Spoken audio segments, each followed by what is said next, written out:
The sky is falling in. The sky is falling in.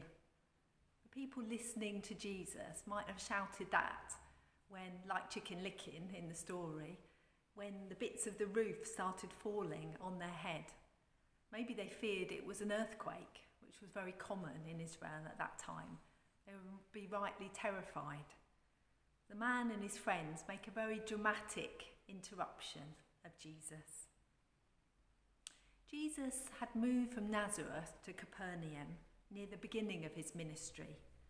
Matthew calls it Jesus' own city. It was on a good travelling route to Jerusalem and on the edge of the Sea of Galilee. And Nazareth hadn't been positive to him when he'd announced his ministry there. A prophet was not accepted in his own town. They'd been very aggressive to him.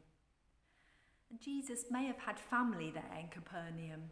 After the wedding at Cana, it said that him and his mother spent several days in Capernaum. When Jesus returns from his preaching tour in the surrounding villages, he found crowds queuing at his door, as if he's a famous footballer or a movie star. N.T. Wright suggests that Jesus was conducting this impromptu teaching session in his own family home where he was a guest, or maybe it was in his own house. So what would you say if someone started digging a hole in your roof? You wouldn't easily forgive them, would you? When the sky starts falling on Jesus' head, and finally the man who couldn't walk lands at his feet in front of him, Jesus looks down and says with a rueful smile, "All right, I forgive you." Something in his voice made the listeners realise that he wasn't just talking about the damaged roof. The forgiveness went much deeper than that.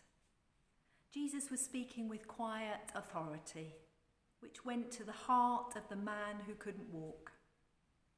Not surprisingly, those around felt uneasy. What's this about? Only priests can declare forgiveness, speaking in the name of God. If that's what the man needs, his carers should take him to the temple in Jerusalem, not to a wandering preacher. I always thought the people who carried the man who couldn't walk, were just his friends. But I wonder if they were also his carers. They could have been members of his family, maybe a brother, maybe his son.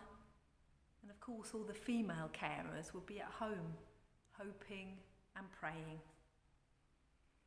As a man who couldn't walk, in a society where there weren't hospitals, there weren't care homes, there weren't wheelchairs or benefits, he would need an enormous amount of care as well as financial help, unless he was a beggar.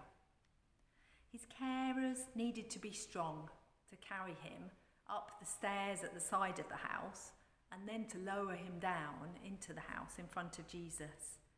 They needed to have enormous strength and faith.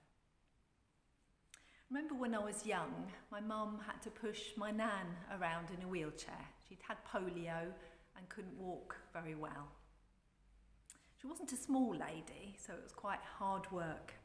And one day when me and my brother were quite small, my mum took my nan to the coffee shop in Debenhams. But the coffee shop was through the China department, and the China department could only be reached by a very steep slope. So if you were pushing a wheelchair, it was very hard not to lose control of it and crash into the China department.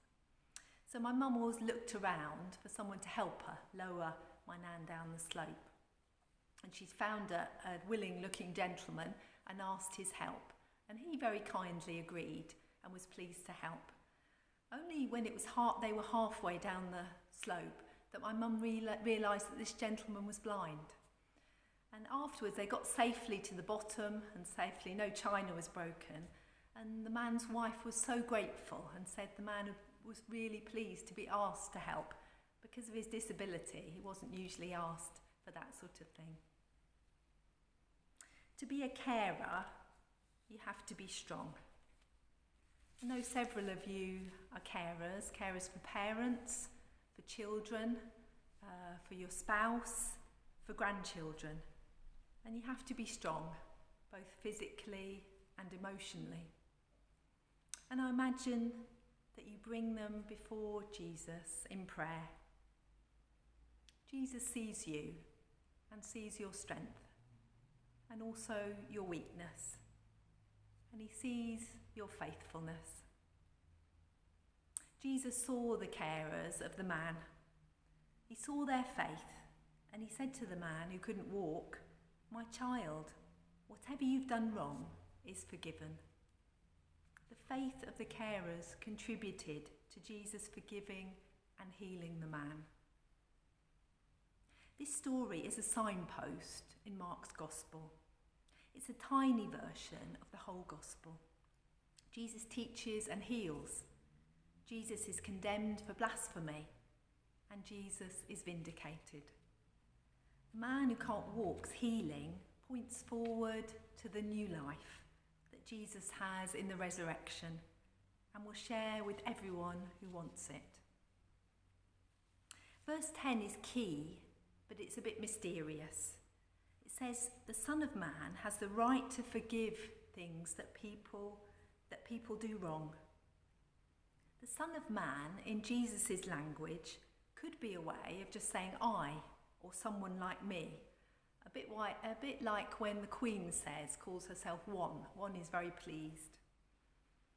But it could also be a reference to the book of Daniel, where it says one like the Son of Man, who is the representative of God's true people. He's opposed by the forces of evil, but God rescues him, proves him to be right, and gives him authority. In Daniel, the Son of Man hands out God's judgment. But here, Jesus, as the Son of Man, gives God's forgiveness. God doesn't judge the man who couldn't walk, but forgives him through Jesus. Jesus' unexpected declaration of forgiveness sent shockwaves through the broken village, the broken house, the nation, and the world. It wasn't just a theological crime. The hole in the roof was nothing compared with the hole he was tearing in a way of life.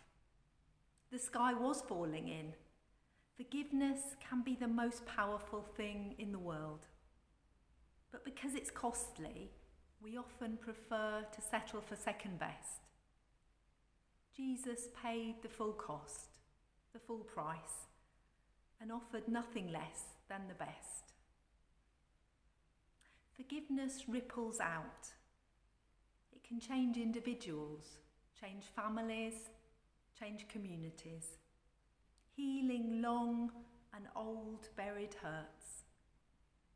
Imagine the change in the man who couldn't walk, because when he became the man who could walk, he could look after himself again. He could work, maybe. It was a tremendous change for him and his family and his carers. The sky had fallen in. Jesus had changed their lives completely.